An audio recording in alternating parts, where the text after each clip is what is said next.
Oke, selamat datang di chapter 6, From Trial Balance to Financial Statement. Jadi teman-teman, kalau kita kembali lagi ke accounting cycle, yang pertama kan source document, kemudian masuk ke penjurnalan dan ledger, yang kita sudah cover di chapter sebelumnya.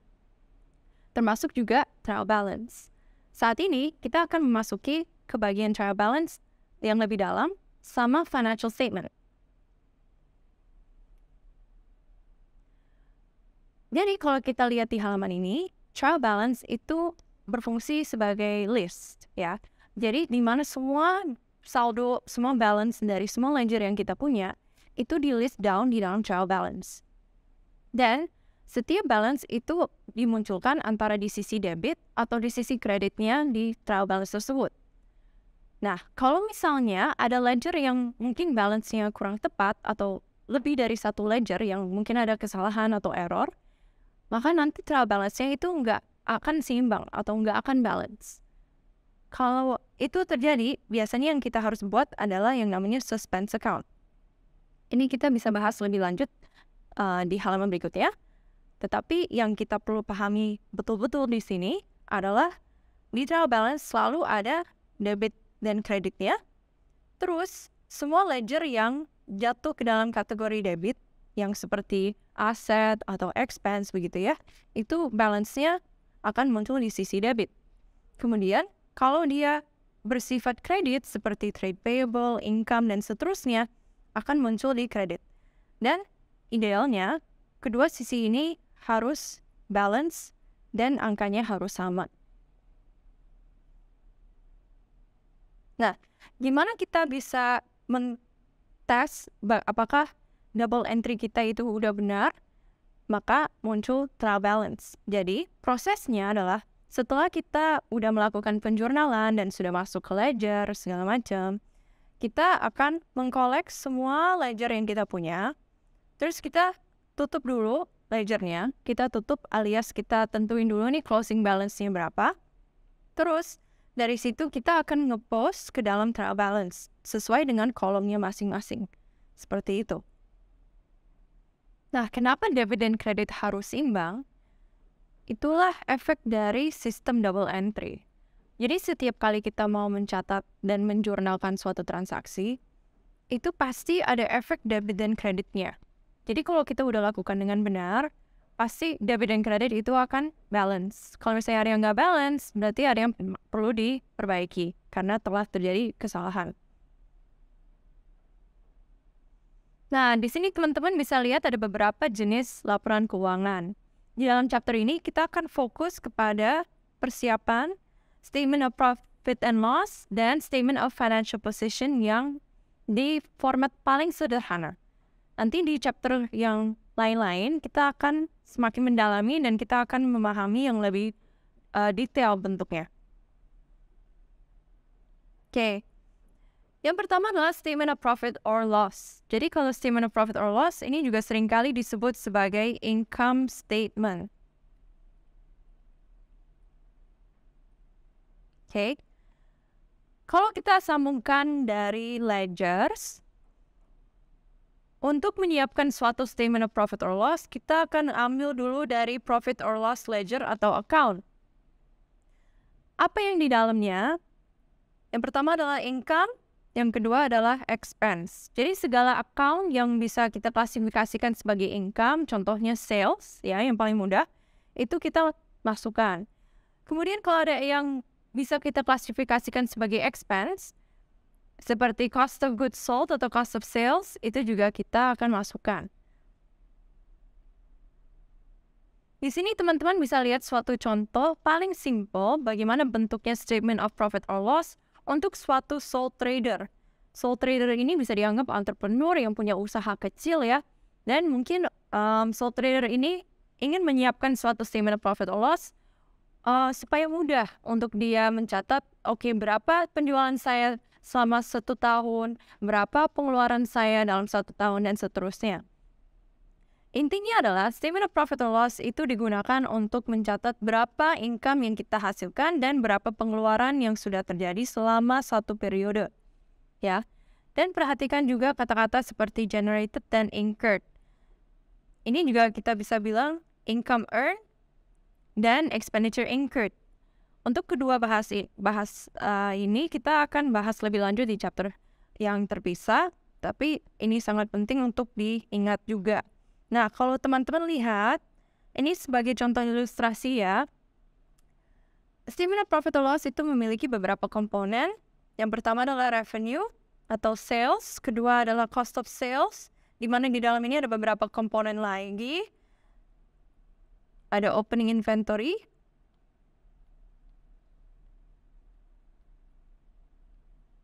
yang akan ditambahkan dengan purchases, dikurangi dengan purchase returns apabila ada pengembalian barang, kemudian closing inventory. Demikian juga kalau misalnya di dalam revenue ada yang sales return, itu harus dikurangi juga. Nah, kalau kita sudah kurangi cost of sales dari revenue, kita akan dapat yang namanya gross profit, ya. Ini masih laba kotor karena masih ada biaya dan pendapatan lain yang kita telah terima selama satu periode. Kalau di contoh yang ini, kita ada yang namanya other expenses. Tapi seringkali juga ada yang namanya other income. Oke. Kalau dengan other expenses itu kita akan kurangi dari gross profit. Kalau ada other income, kita akan tambahkan. Dan angka yang paling terakhir yang kita dapat adalah profit for the year. Jenis laporan yang kedua adalah statement of financial position, atau juga seringkali disebut balance sheet.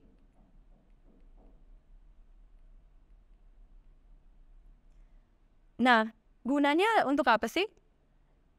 Gunanya adalah untuk melihat semua aset yang kita miliki, semua hutang yang kita harus bayar pada suatu periode tertentu. Oke, definisi aset adalah something valuable that an entity owns or can use. An asset is a resource controlled by an entity as a result of past events and from which future economic benefits are expected to flow to the entity. Oke, jadi pertama aset itu adalah suatu benda atau suatu barang yang berharga bagi perusahaan yang kita miliki atau dapat gunakan ya. Ini bisa berupa suatu sumber daya, resource yang kita punya kendali, makanya disebut owns or use. Dan kenapa kita bisa dapat aset tersebut? Karena telah terjadi beberapa past events. Dan yang terakhir adalah kita bisa expect bahwa suatu aset itu bisa menghasilkan sumber daya atau dana yang akan masuk ke dalam perusahaan kita. Kalau di sini kita bilangnya future economic benefits. Kemudian kalau liability, something which is owed to someone else, okay?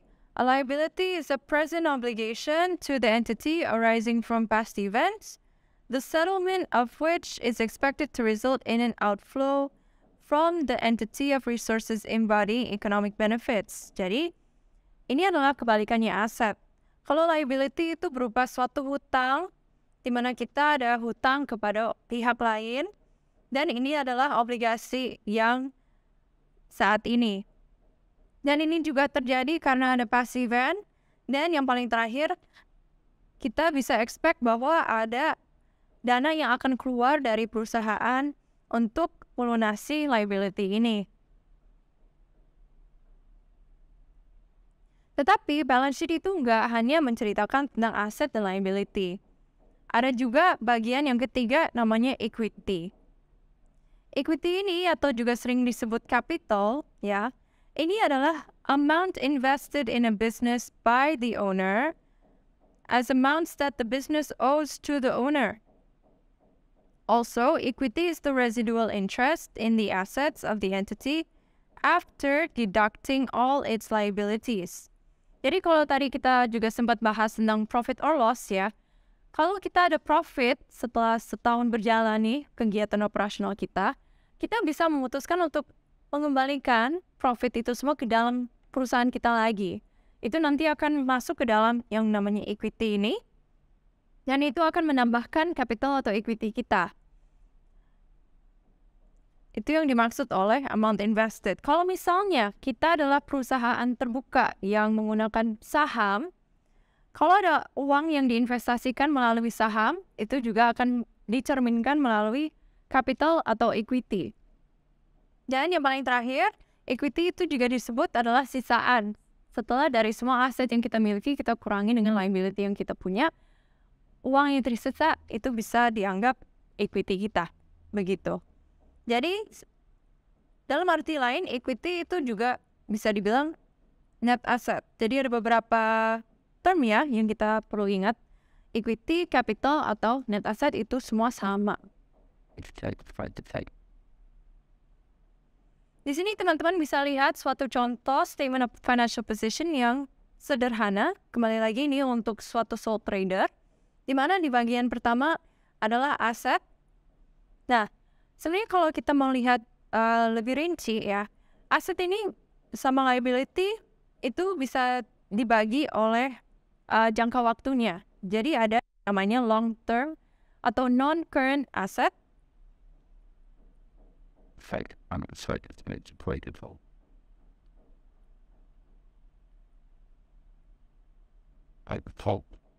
Dan juga ada liability yang long term atau non-current. Ini biasanya untuk jangka waktu yang lebih dari 1 tahun. Nah, kalau gitu kan pasti berarti ada yang di bawah 1 tahun. Kalau di bawah 1 tahun itu kita sebutnya current atau short term.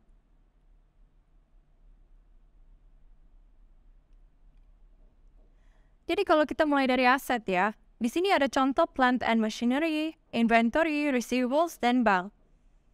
Plant and machinery ini cenderung bisa dianggap sebagai long term.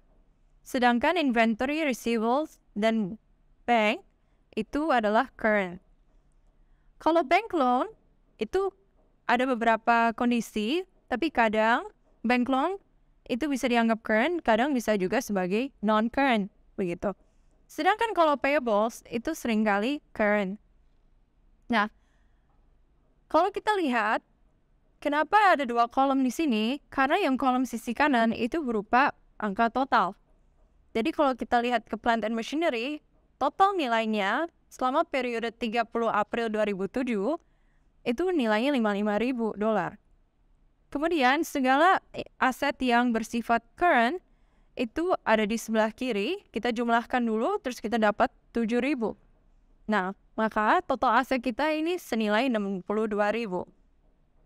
Kalau kita lihat ke liability, karena tidak ada pecahannya, maka dia langsung muncul di kolom sisi kanan, totalnya 26.600.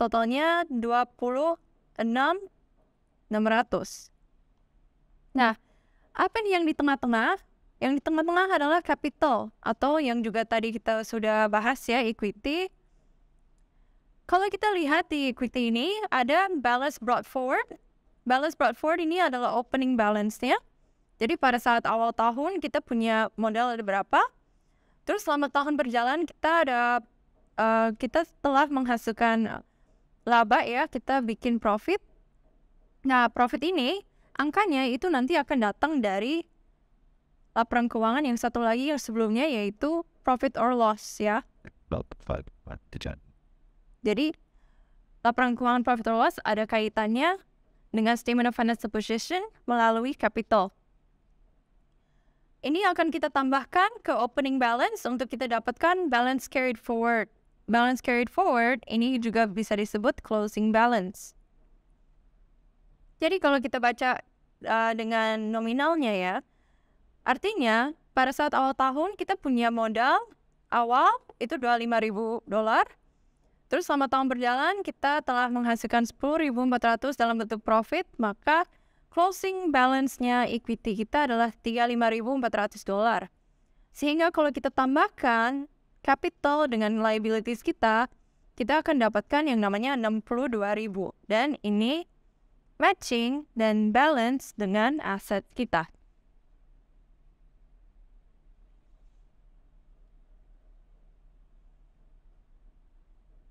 Jadi seperti yang saya sudah sampaikan tadi, semua account yang kita gunakan di dalam profit or loss atau yang juga kita nanti akan gabungkan ke dalam profit or loss account itu akan ujung-ujungnya masuk ke statement of financial position melalui posisi capital. Demikian penjelasan mengenai chapter 6 from trial balance to financial statements. Selanjutnya kita akan masuk ke bagian pembahasan soal latihan. Terima kasih.